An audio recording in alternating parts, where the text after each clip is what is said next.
ഞാനിപ്പോൾ പന്നി വാഴ കളഞ്ഞ ഒരു പ്രദേശത്താണ്, കൃഷി സ്ഥലത്താണ്.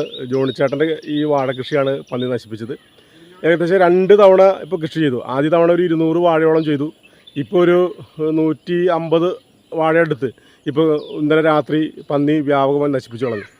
അത് വളരെ സങ്കടകരമായിരുന്ന അവസ്ഥയാണ്. ഇവിടെയാണ് ഈ പന്നിയുടെ ശല്യം കാരണം കർഷകർക്ക് അല്ലെങ്കിൽ കൃഷിക്കാർക്ക് കൃഷി ചെയ്യാൻ പറ്റാത്ത അവസ്ഥയാണ് ഇപ്പോൾ നിലവിലുള്ളത്.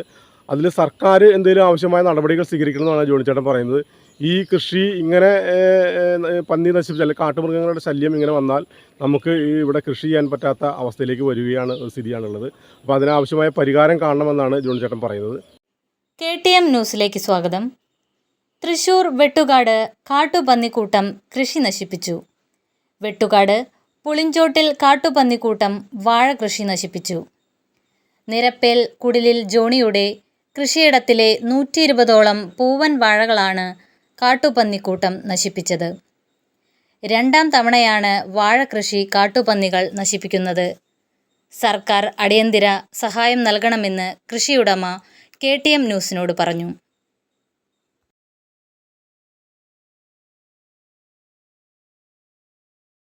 തവണയാണ് വാഴ കൃഷി ചെയ്യുന്നത്. ആദ്യമെന്ന് പറയുമ്പോഴത്തേക്കും 200 വാഴ ആദ്യമേ പന്നി കളയും. അത് കഴിഞ്ഞ് രണ്ടാമത് കണ്ണാറയിൽ നിന്ന് മേടിച്ച് ടിഷ്യൂ കൾച്ചറിൻ്റെ ആറാഴ്ച അതും ഇപ്പം എന്ന് പറയുമ്പോഴത്തേക്കും 150 എണ്ണമാണ് ഇപ്പോഴും നശിപ്പിച്ച് കളഞ്ഞത്. അതായത് 2 ലക്ഷം രൂപ ലോൺ എടുത്തിട്ടാണ് ഈ 1.5 ഏക്കർ കൃഷി ചെയ്തേക്കുന്നത്. എന്ത് ചെയ്യും? പന്നിനെ കൊണ്ട് ആകെ ശല്യമാണ്, കൃഷി ചെയ്യാൻ പറ്റുന്നില്ല. വാഴ പോയിട്ടുണ്ട്. അതായത് ഇപ്പം എന്ന് പറയുമ്പോഴത്തേക്കും 140 വാഴ ഇപ്പോൾ പോയിട്ടുണ്ട്.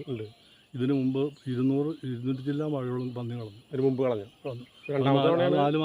4 മാസം മുമ്പ് കളഞ്ഞിട്ട് പിന്നെ രണ്ടാം കൃഷിയാണിത്. കൃഷിയാണ്.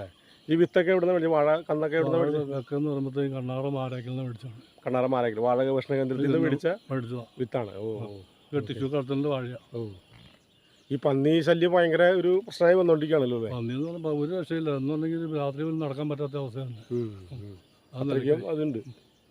കർഷകർക്ക് കൃഷി ചെയ്യാൻ പറ്റാത്ത അവസ്ഥയിലേക്കായി. ഒരു രക്ഷയില്ല. ഇനി കൃഷി ചെയ്യാൻ പറ്റില്ല. ഇപ്പോൾ ലോൺ എടുത്ത കാശ് ഇപ്പോൾ എങ്ങനെ അടയ്ക്കുമെന്ന് അത് പിടിച്ചില്ലാണ്ടാക്കുന്നത്. ഇനിയിപ്പോൾ അതിന് വേണ്ടിയിട്ടെന്ന് പറഞ്ഞാൽ സർക്കാർ ഇതിൻ്റെ നഷ്ടപരിഹാരം എന്തെങ്കിലും ചെയ്യാണ്ട് പറ്റില്ല. കൃഷി നശിപ്പിച്ചിട്ട് ഒരു രക്ഷയില്ല. ഇന്നാൾ കുറേ വന്ന് കുത്തിപ്പോയായിരുന്നു. അത് പിന്നെ 2ാമത് വെച്ച വാഴയത്. അങ്ങനെയാണ് കംപ്ലീറ്റ് ദിവസവും വരിക പന്നി.